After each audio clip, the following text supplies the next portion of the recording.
We've been hearing for a while that Apple is prepared to ditch the notch and go the Android phone way this year with the iPhone 14 Pro models by employing a display punch hole for the selfie camera and hiding other Face ID components under the screen like what Samsung did with the Z Fold 3's camera on the main screen. Sounds familiar, right?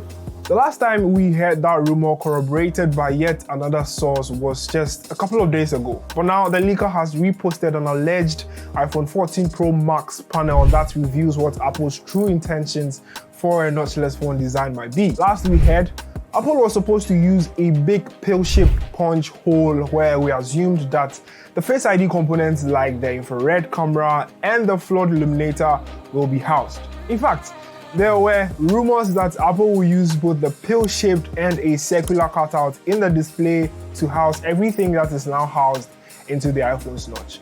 It turns out that Apple's intentions are to use elliptical punch hole in the way that, say, Samsung has a dual front-facing camera of the S10 series, but it will house the selfie camera while a dedicated circular punch hole on its right side will be for a Face ID component. The cherry on top of the cake is that the round punch hole is supposed to be reflective like the Z Fold 3 and has the dot projector part of the Face ID kit underneath the screen. So the only thing you will be seeing when looking straight at the phone or the iPhone 14 Pro Max display will be the pill-shaped cutout. This one will house the selfie camera, and we are actually glad that Apple would be hiding that one below the panel, as under-display selfie camera proved that they have some laps to go before they catch up with the orthodox open-lens selfie cameras.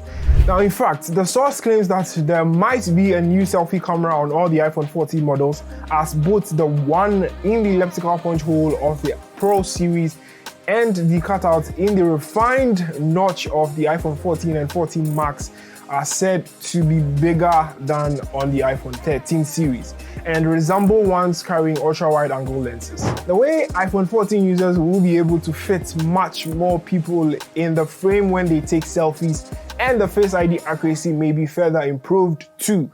As to what Face ID components will be capricious enough to need housing next to the selfie camera in the elliptical cutout instead of going underneath the display remains to be heard. Unfortunately, those of you who were hoping that Apple will equip some iPhone 14 models with both Face ID and Touch ID modules, now that it has started shoving things under the display, will be disappointed. There has been no under-screen fingerprint scanner component attached to the leaked iPhone 14 Pro panel, according to the source, which indicates that Apple may be planning dual biometric move for the later iPhone edition. In any case, the key takeaway is again that iPhone 14 Pro and 14 Pro Max will most likely change Apple's notchy design for the first time since the iPhone X was introduced way back.